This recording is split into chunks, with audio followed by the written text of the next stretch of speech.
Photo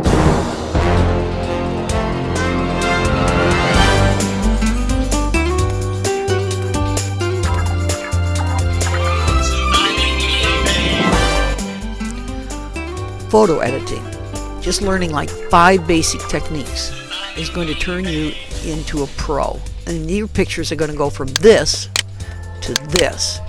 And it's not that hard to do. Anybody can do it. So don't let people tell you, ooh, you have to be a real pro to be able to do this. That is not so.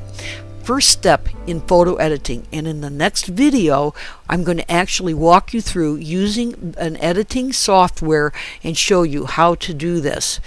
We first want to make this image lighter because you have to be able to see the image to do all the other things that we're going to want, including color correction and cropping.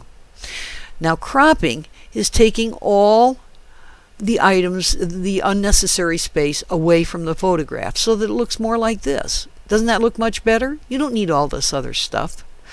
And so cropping is removing unwanted empty space around your photo. That'll be step number 2. Step number 3, we're going to color correct the photo.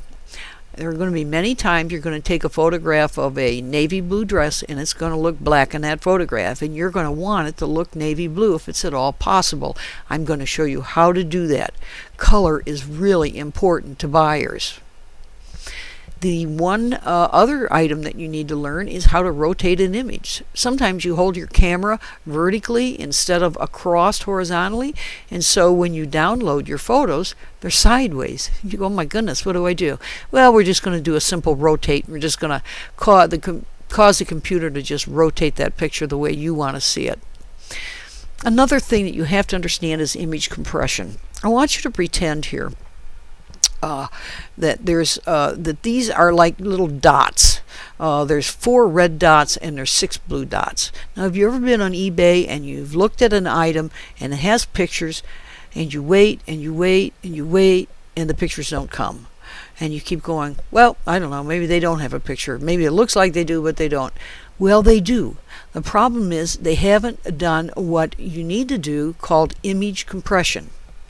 A lot of people, they take a large photo that has 6 blues and 4 reds, and then they just cram it all into a small space. It still weighs the same. There's still 6 blues and 4 reds. They're just in a smaller area. So that the file size for a large photograph versus a small is the very same size. That's confusing to some people. When you use editing software for your images, when you reduce that size, it will ask you the quality of the image, and you'll say, I want it to be 1/2 the quality of a larger size, and so it will take away 3 of the blues and 2 of the reds. You end up with a beautiful photograph that's half the size, and people only have to wait like 1 or 2 or 3 seconds, and there will be your picture. Now, another buzzword is pixels. Here's a rule of thumb. 100 pixels is approximately 1 inch of your screen space. Now stop and think about it.